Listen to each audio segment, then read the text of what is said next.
Hello, greetings from the other side. Oh, yep, dog hears me talking to myself. So Billy is on his way up. This should be interesting. Hi, buddy. Hello, sir. I know, Mr. Wigglebutt. Okay, so yeah, literally on the other side now. So what is today? Today is Sunday. I think that's December the 14th. I had my double mastectomy surgery on Wednesday the 10th. They actually finished right around this time of the day that I'm recording this. So yeah, I guess that means is Wednesday, Thursday, Friday, Saturday, 4. We are pretty much exactly 4 days post-op.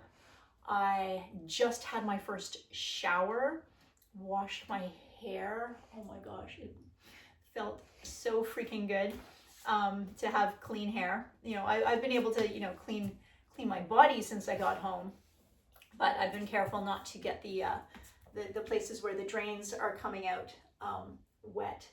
But today, well, technically yesterday I could have, but I decided to put off one more day because I wasn't too ready to scratch my hair off. So I waited one more day.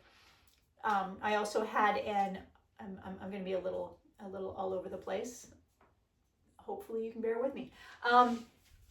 So yeah, I yesterday, which was Saturday morning, I had a what's called a home care nurse appointment, which is really hilarious because I went to the home care nurse. She did not come to me, which was probably a very practical thing. My Great Pyrenees dog is a bit of a handful when strangers try to come into the house, so that simply would not have flown with her anyways.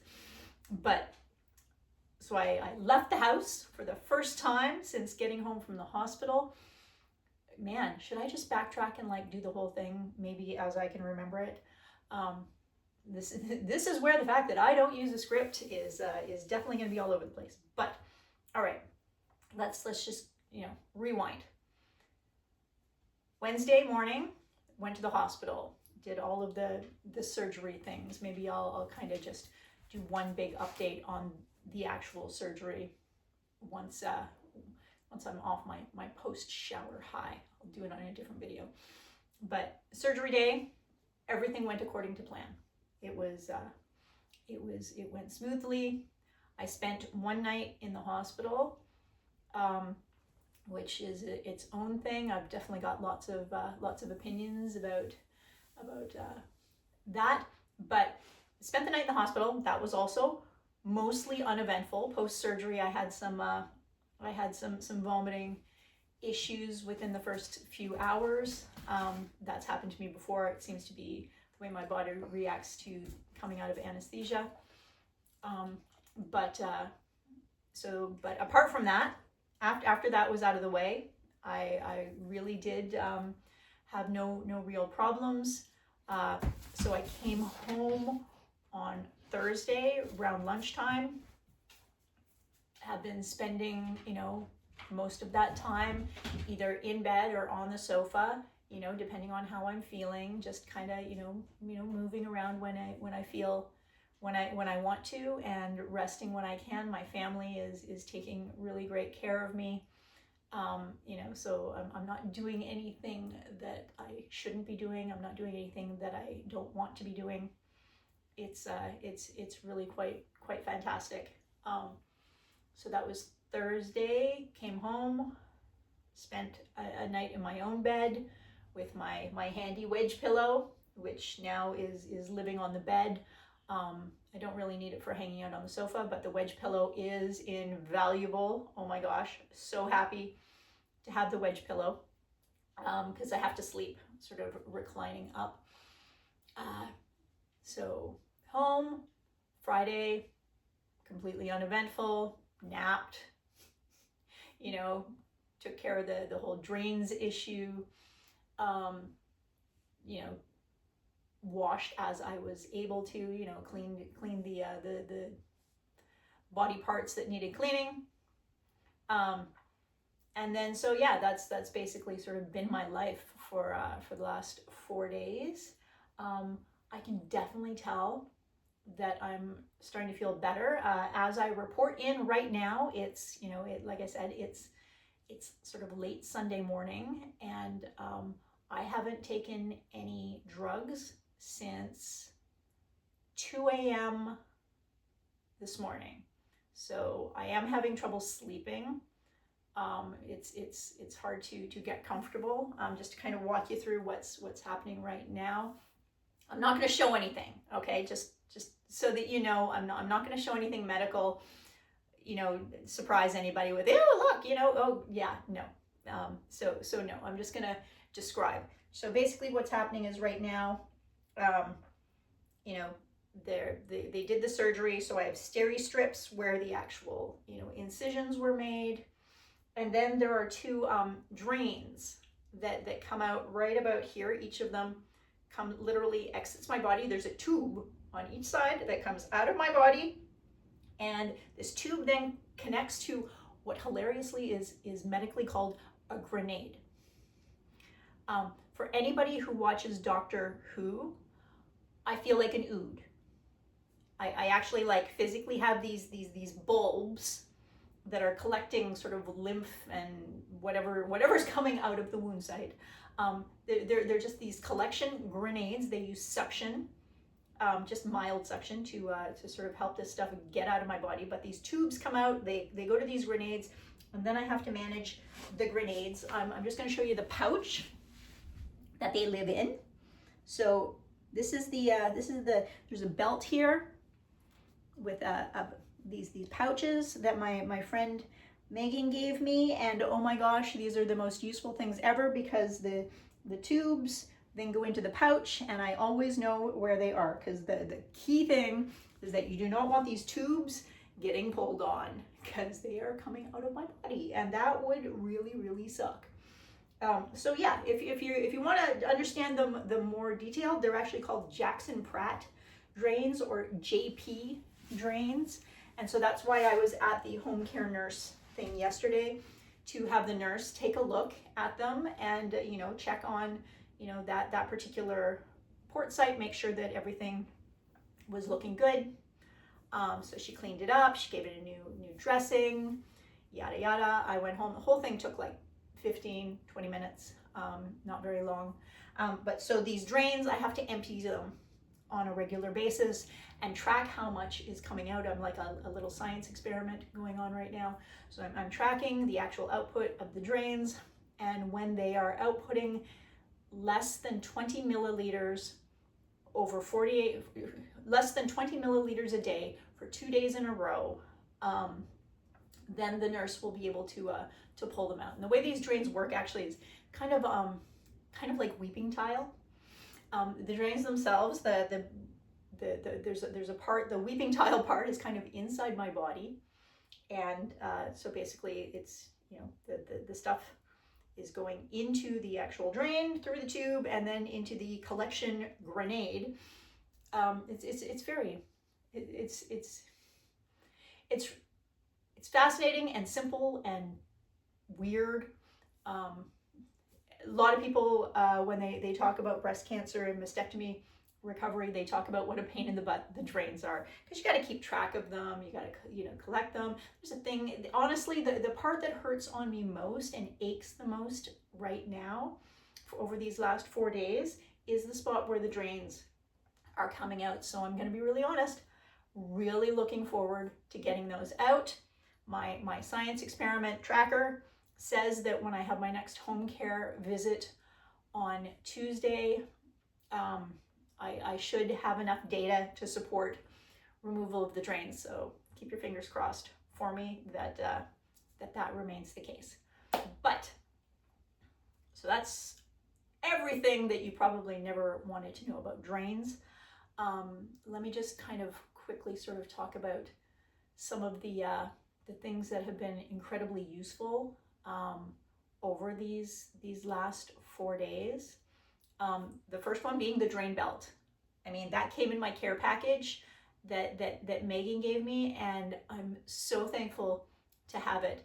When Simon actually brought it to me in the hospital, I started using it right away. Previously, we'd had like pinned the drains to my hospital gown, which, you know, I had to just kind of keep track of it when I was using the washroom. And yeah, when I had that, once I had the pouch, I knew exactly where they were. I didn't have to think about it. I didn't really have to worry about it very much. Just really simplified things. And even the nurses, the nurses, when they came in, they were like, "Oh, that's really handy." It's like, yeah, wow.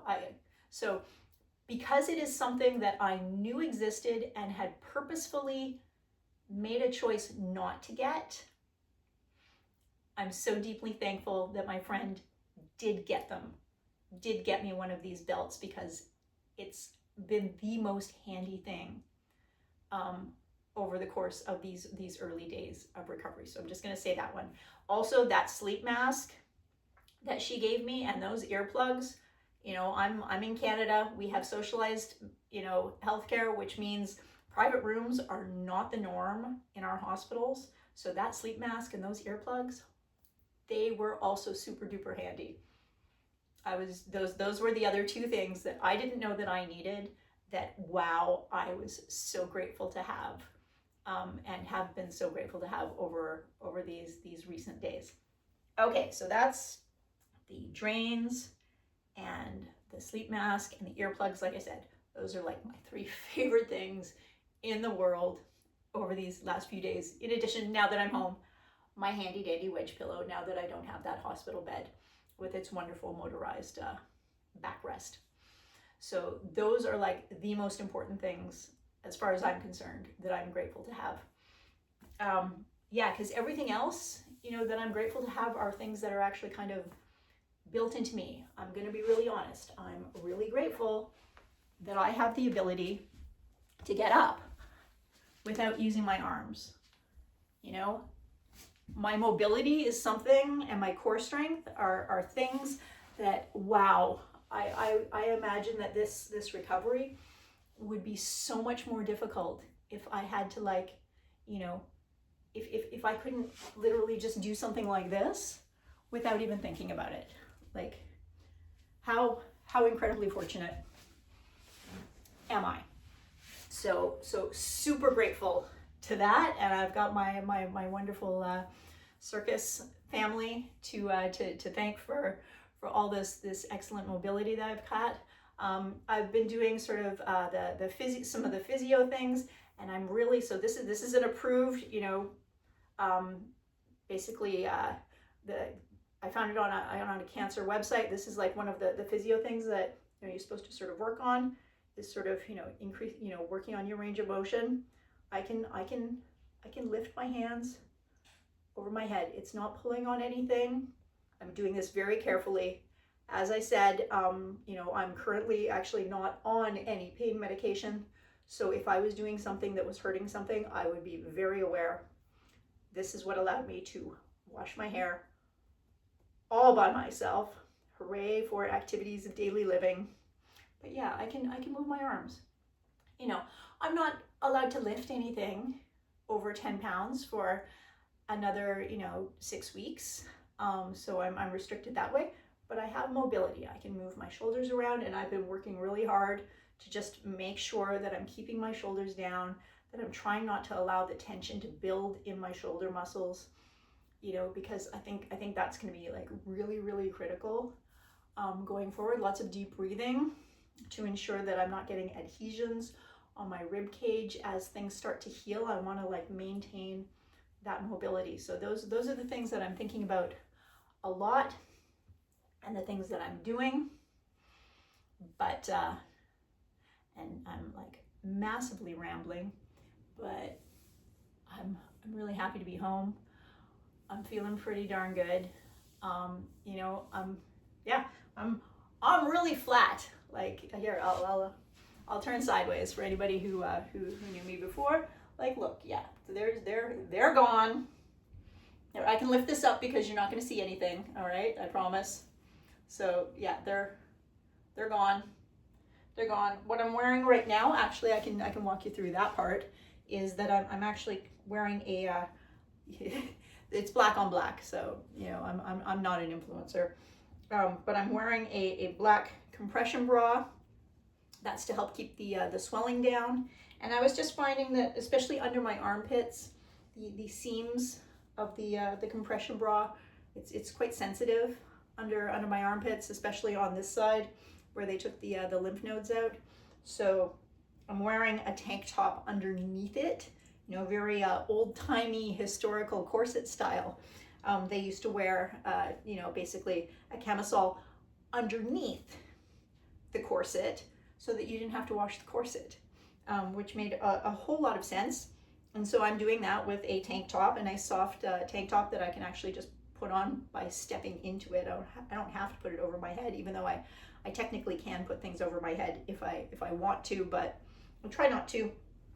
But yeah, so this compression bra was prescribed by my plastic surgeon. It's, you know, it's to help keep the swelling down as, you know, over time, and so help everything kind of heal. The other great thing that it does, because my incisions, you know, the actual incisions are here, they're an anchor shaped incision. The compression bra makes sure that everything is kind of staying in place. Everything's staying where it's supposed to be. It also reduces the chances of my tubes here getting yoinked unexpectedly, especially at the very, very sensitive places where they're coming out. So yeah, so that's what's going on with me. I'm feeling really, really good today. I have a lot more energy than I have lately, which is really exciting. I'm gonna try not to overdo it, I promise. Anybody who knows me knows that, yeah, that's a real potential problem. I'm gonna try not to overdo it, but I am going to, you know, try and move around a little bit today. Maybe just kind of stretch, you know, stretch my legs out, stretch my body out, because I don't want to get too stiff. Certainly not going to be doing any exercise or anything like that, but I think just some nice light stretching is going to be probably good for me. Now that I'm not on any pain medication for the moment, I feel really safe stretching and moving, because I know that if I do anything that is kind of out of bounds, my body is going to let me know. So that's the, you know, remember, I'm not a medical professional. I am just my own biomechanic, and this is what I'm going to trust my body to let me know. You know, and I suspect that, you know, by this afternoon, I'm probably going to need a really serious nap. So yeah, that's the report for now. I'm feeling pretty good. I'm recovering pretty well, a lot better than I thought I would be. And I think one of the big things I have to thank for that, in addition to, you know, Megan's amazing care package, like I said, sleep mask, earplugs, drain belt, all things I did not know I needed. So if you're buying a care package for somebody with breast cancer who's going in for surgery, I can recommend those 3 things so much. They have been lifesavers. Like I said, also the wedge pillow. So those things, but also just, yeah, my core strength and my lower body mobility. These are like, these are the key things that are making my recovery right now so much easier, because I can get around, I can move around, I can get down on, like, literally, I'm sitting on the floor and I'm not using my arms because, you know, yes, I could actually, you know, do things, but I know I'm not supposed to. So the fact that I can just get up and down without having to use my arms is such a useful skill right now for my general, you know, activities of daily living and just, you know, getting through the day. So yeah, those are the key things. That's what I've got for now. I look forward to a few more reports. You know, especially once these drains come out, that is going to be a really, really great day. Just 2 more sleeps. Yes, Sunday night, Monday, 2 more sleeps. before the drains come out. Please keep your fingers crossed for me. All right. Thank you so much. I'll see you soon. Bye.